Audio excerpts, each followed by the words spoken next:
आदाब, सत श्री अकाल। दोस्तों, स्वागत है आप सबका मेरे यूट्यूब चैनल स्वप्निल जंक्शन पर। और मैं आशा करता हूं कि आप सभी स्वस्थ और सुरक्षित होंगे। दोस्तों, अगर मैं आपसे कहूं कि आपके मन में अगर मैं बोलूं कि यार कुछ अमीरों के नाम लीजिए, कुछ उद्योगपतियों के नाम लीजिए, करोड़पति, अरबपति, खरबपतियों के नाम लीजिए, तो निश्चित तौर पर आपके मन में कुछ नाम आएंगे, जिसमें अडानी, अंबानी, टाटा, बिरला इत्यादि। लेकिन अगर मैं आपसे ऑन द स्पॉट ये प्रश्न पूछूंगा तो आपके मन में निश्चित रूप से ये चार नाम तो जरूर आएंगे, या फिर इनमें से कम दो नाम तो अवश्य आएंगे। लेकिन इन दिनों एक नए शख्स का नाम चल रहा है, एक नए उद्योगपति का नाम चल रहा है, एक बड़े इत्र व्यापारी का नाम चल रहा है, जो वाकई में एक प्रकार से जिसके घर से जो कुछ बरामद हुआ है, जिसके ठिकानों से जो कुछ बरामद हुआ है, उसने इस देश के प्रत्येक ईमानदार व्यक्ति पर थूका है। क्योंकि यह व्यक्ति जो है, ये जो शख्स है, ये भले ही इत्र का कारोबारी रहा है या था, ये तो अब आगे भविष्य में पता चलेगा, लेकिन इसके पास से अब दुर्गंध आती है, अब बदबू आती है। और बदबू आती है बेईमानी की, बदबू आती है चोरी की, बदबू आती है मक्कारी की।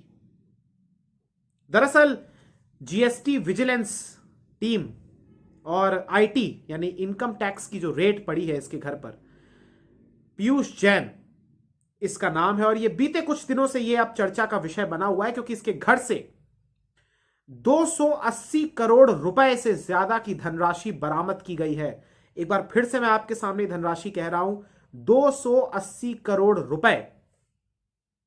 कानपुर से लेकर कन्नौज तक यहां पर इसके जो घर है, इसके जो ठिकाने हैं, वहां पर रेड पड़ी गई।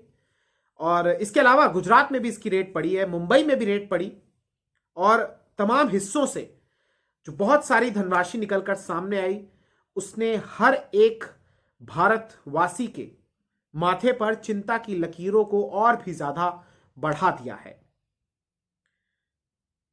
और यह मामला ऑब्वियस सी बात है, क्योंकि कानपुर से लेकर कन्नौज तक, जो कि दोनों शहर उत्तर प्रदेश में आते हैं, और उत्तर प्रदेश में चुनाव है, यह तो मुझे लगता है अब अमेरिका तक को पता चल गया होगा। क्योंकि जिस प्रकार से यहां के राजनेता व्यवहार कर रहे हैं, जिस प्रकार से तीखी और कड़ी प्रतिक्रियाएं दी जा रही हैं, उससे यह स्पष्ट हो गया कि शायद अगर किसी दूसरे ग्रह पर भी जीवन होगा और वहां भी अगर लोकतंत्र होगा, तो वहां तक उत्तर प्रदेश के चुनाव की गूंज सुनाई देगी। तो अब चूंकि मामला चुनाव का भी है, तो यह पूरा का पूरा मामला, जो कि आप कह सकते हैं कि एक आर्थिक अपराध हो सकता था, लेकिन अब उसने चुनावी रंग भी इख्तियार कर लिया है। इस मामले पर भी चुनावी रंग चढ़ गया है, क्योंकि एक सत्य है। और आपने तमाम मूवीज में देखा होगा, आपने अपने आसपास भी, अगर आप इतने लकी होंगे तो देखा होगा, नहीं तो आपने अपने माता पिता या बड़े बुजुर्गों से, उनके अनुभवों से जरूर सुना होगा कि दरअसल इस देश के भीतर कोई भी शख्स अगर अचानक से अमीर हो जाए, तो फिर उसके ऊपर कहीं ना कहीं राजनीतिक संरक्षण उसको प्राप्त होता है। उसे राजनीति का, सियासतदानों का, मुख्य रूप से सत्तारूढ़ों का, और जो भी अलग अलग कालखंड में, क्योंकि ये एक दिन की बात नहीं होती है, Rome was not built in a day. ये एक दिन की बात नहीं होती कि एक दिन में वो लक्ष्मी चिट फंड की तरह, वो भी खैर धोखा ही था कि 20 दिन में 21 दिन में पैसा डबल, ऐसा नहीं है। इसके लिए कई वर्षों लग जाते हैं, और फिर धीरे धीरे ये पूरा का पूरा ये साम्राज्य खड़ा हो जाता है। और ना सिर्फ इस पीयूष जैन का जो साम्राज्य है वो हमारे देश तक ही सीमित था, देश के अलग अलग राज्यों तक ही सीमित था, बल्कि वो विदेशों में भी इसका कारोबार था, मिडिल ईस्ट में भी इसका कारोबार था। क्योंकि इत्र का कारोबारी, और आप जानते हैं मिडिल ईस्ट में, मध्य पूर्व एशिया में, माफ कीजिएगा, वहां पर बहुत ज्यादा इत्र की डिमांड भी है, और इत्र को वहां पर लोग पसंद भी करते हैं, और हमारे देश में भी पसंद ही करते हैं ऑब्वियसली। लेकिन इस शख्स की बदबू से आज पूरा कन्नौज, पूरा कानपुर, पूरा देश, आज इसकी बदबू हर जगह फैल चुकी है। इस शख्स के घर से 280 करोड़ रुपए से ज्यादा की धनराशि बरामद की गई है। कहा जा रहा है कि इसने टैक्स की चोरी की है, नकली इनवॉइस बनाए हैं। यानी सोचिए, इतना पैसा इसने चोरी करके अपने घरों में अपने ठिकानों में रख रखा था। इसके अलावा, इसके अतिरिक्त, ये तो धनराशि है, कई किलो सोना बरामद हुआ है, कई किलो चांदी बरामद हुई है, चंदन का तेल बरामद हुआ है, और भी ना जाने क्या क्या आभूषण, क्या क्या बरामद हुआ है।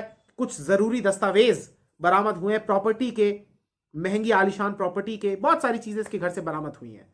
मैं बहुत सारी न्यूज चैनल्स की मीडिया कवरेज को देख रहा था, तो उसमें एक न्यूज चैनल दरअसल इनके पड़ोसियों से बात करने गए, उनके रिपोर्टर, और पड़ोसी कह रहे हैं कि दरअसल ये बड़े अच्छे आदमी थे, मिलनसार आदमी थे। जाहिर सी बात है ये क्रिमिनल तो है, लेकिन फाइनेंशियल अपराध इन्होंने किया है। इन्होंने किसी का मर्डर तो नहीं किया है, लेकिन चोरी करना बहुत बड़ा पाप है। और आप सोचिए कि जितना पैसा इन्होंने कर के रूप में चोरी की है, उससे कितने लोगों का भला हो सकता है, आप ये कल्पना कीजिए। क्योंकि 280 करोड़ रुपए बहुत बड़ी धनराशि होती है, बहुत बहुत बड़ी धनराशि होती है। आपको एक मैं बात बताता हूं, एक मीडिया रिपोर्ट में मैं ये पढ़ रहा था कि करीब 12,300 से कुछ ज्यादा, ऐसा कुछ एग्जैक्ट नंबर मुझे याद नहीं आ रहा, लेकिन 12,000 आप मोटा माटी समझिए कि 12,000 से ज्यादा लोगों की, जो भारत के आम नागरिक हैं, जिनकी प्रति व्यक्ति आय एक वर्ष में करीब 1,40,000 से कुछ थोड़ी सी ज्यादा है, तो जो साधारण व्यक्ति है उसके करीब ये 12,000 लोगों की कमाई के बराबर का धन इसके घर से बरामद हुआ है, इसके ठिकानों से बरामद हुआ है, जो कि दीवारों से निकल रहा है, छत से निकल रहा है, फर्श से निकल रहा है, अलग अलग जो घर में वस्तुएं हैं उसमें से निकल रहा है। तो टिपिकली आप कह सकते हैं कि एक सामान्य तौर पर, जैसे आपने कई सारी मूवीज देखी होंगी, जैसे नेताओं के घर से छप्पड़ फाड़ कर पैसा निकलता है, तो उसी प्रकार से इसके घर से पैसा निकल रहा था। और उस पैसे को ले जाने के लिए, उन करोड़ों रुपयों को, अरबों रुपयों को निकालने के लिए, ले जाने के लिए, और उससे भी पहले गिनने के लिए, जब इंसानों से नहीं गिनती हो सकी तो मशीनें मंगवाई गई, और एक दो नहीं बल्कि इसकी संख्या बहुत ज्यादा थी। और फिर उन तमाम जो पैसे इसके घर से कैश बरामद हुआ है, जो वस्तुएं बरामद हुई हैं, काफी कीमती वस्तुएं, उन तमाम चीजों को बक्से में लेकर फिर ले जाया गया, ट्रक के माध्यम से लेकर जाया गया, और अब उसको जाहिर सी बात है बैंक में जमा करा दिया गया है, जो स्टेट बैंक है, और फिर उसके बाद वो सीधे तौर पर आप जानते हैं कि वो भारत के खजाने में चला जाएगा। लेकिन यहां पर एक पेच ये भी है कि कहीं पर मैं पढ़ रहा था कि अगर ये अपने इन तमाम चीजों का लेखा जोखा दे देते हैं और कह देते हैं कि भाई ये ब्लैक मनी नहीं बल्कि व्हाइट मनी है, सबका हिसाब दे देते हैं, तो फिर ये पैसा इनको मिल सकता है। हालांकि उसकी एक लंबी प्रक्रिया है, उस पर आज चर्चा नहीं है, उस पर चर्चा होनी भी नहीं चाहिए। लेकिन फिर वही बात कि अगर इनके घर से इस प्रकार से निकल रहा है, और इसके घर का जो मैं आपको बताऊं, इसका घर एक अभेद किले की तरह है। सोचिए, गैस कटर से इसका लॉक काटा गया है, ताला काटा गया है, पासवर्ड लगा रखे हैं, जो फिंगर माफ कीजिएगा, फिंगरप्रिंट जो होते हैं, उसके माध्यम से कई सारे इसने लॉक्स, उसमें पासवर्ड सेट कर रखा है। तो बहुत ही कड़ी सुरक्षा के बीच इसने इस पूरे धन को छुपा रखा था, और बड़ा अभेद किले की तरह इसने अपने घर को बनाया था। कहीं पर मैं पढ़ रहा था इसके बारे में कि दूसरे शहरों से इसने कारीगर बुलाए थे, मजदूर बुलाए थे, मोटी मोटी दीवारें बनवाई थी, और इसके घर की जो बालकनी है, या दूसरे घरों से केवल इसके घर की बालकनी दिखती थी। इतना मतलब प्लान्ड वे में, स्ट्रक्चरल वे में इसने अपने घर का निर्माण किया था कि कोई परिंदा भी पर ना मार सके। लेकिन परिंदे तो छोड़िए, यहां पर तो जीएसटी विजिलेंस की टीम और आईटी की टीम ने रेड मार दी, और इसके बाद डीआरआई, और हो सकता है कि आगे जाके ईडी की भी कार्रवाई हो, क्योंकि यह मामला आगे बढ़ेगा, क्योंकि इसमें इसका कारोबार विदेश में भी है, तो मनी लॉन्ड्रिंग का भी केस इसमें बनेगा, और यह लंबा अब जाएगा गुरु, जहां तक मुझे दिख रहा है। फिलहाल आपको लेटेस्ट अपडेट में देना चाहूंगा कि इसको 14 दिन की न्यायिक हिरासत हो गई है।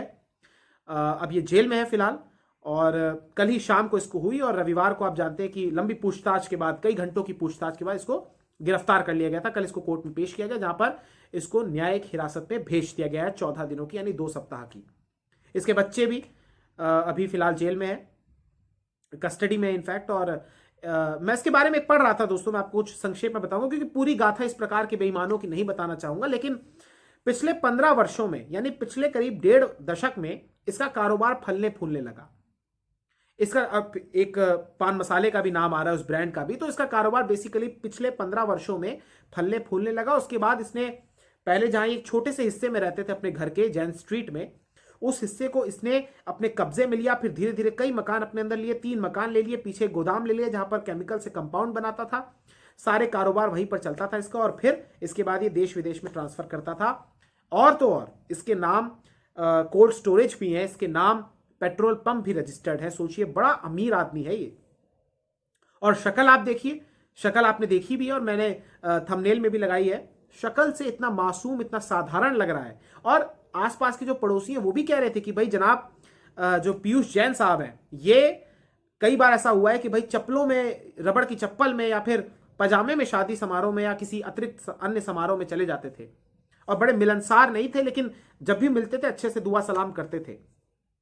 और किसी राजनीतिक दल से भी या राजनीतिक पार्टी से भी किसी का कोई संबंध नहीं बताया, लेकिन राजनीति इसमें गर्म हो गई है। और मैंने जैसा शुरुआत में कहा कि इतना पैसा, इतनी अकूत जो अकूत संपत्ति है, इतनी संपत्ति आप बिना किसी राजनीतिक संरक्षण के आप इकट्ठा कर ही नहीं सकते हैं, और इतने लंबे समय तक आप बच नहीं सकते। और अचानक से जो ग्रोथ हुआ है, यह आप बिना किसी आशीर्वाद के राजनीतिक तौर पर आप नहीं प्राप्त कर सकते।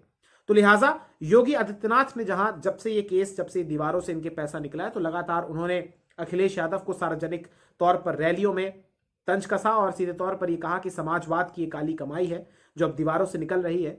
तो वहीं अब इसके जवाब में जाहिर सी बात है कि जब दो लोगों के बीच में मुकाबला है, एक सत्तारूढ़ है, एक विपक्ष में है, और दोनों अपने आप में बड़े बड़े हस्तियां हैं राजनीतिक तौर पर, तो उधर से भी जवाब आना था, उधर से भी एक पलटवार आया। उन्होंने कह दिया कि ये तो भाई फूल की जड़ मिल गई है, और शिखर तक की पता नहीं क्या क्या बातें उन्होंने भी कह दी। तो दोनों तरफ से आरोप प्रत्यारोप का दौर जारी है, और जनता ये अपने आप से पूछ रही है कि भाई, एक मध्यम वर्गीय जनता या गरीब तबका ये सोचता है कि भाई मेरा अपना घर हो, और घर में कभी कभी उसको डर लगता है कि भाई सीलन ना निकल जाए, पानी ना चुए छत से, दीवारों से, या दीमक ना आ जाए। और भाई साहब के घर से पैसा निकल रहा है, करोड़ों रुपए की दौलत निकल रही है, दौलत उगली जा रही है इस दीवारों से। ये फर्क है।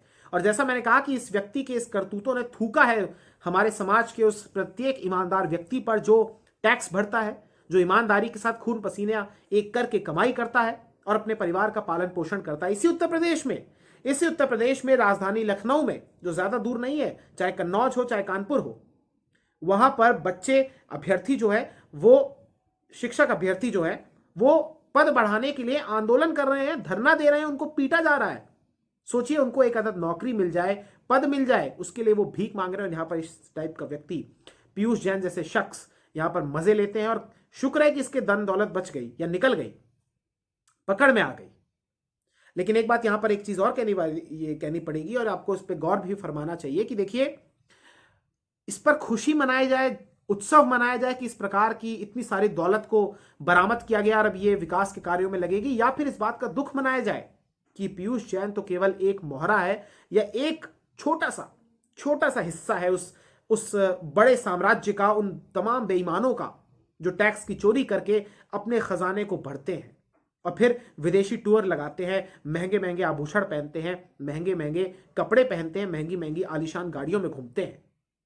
तो यह सोचने वाली बात है कि इस भारत में जो भ्रष्ट सिस्टम है, जो सुस्त सिस्टम है हमारा, जो कानून अमीरों के लिए केवल बनता है, उसमें कैसे पारदर्शिता लाई जाए।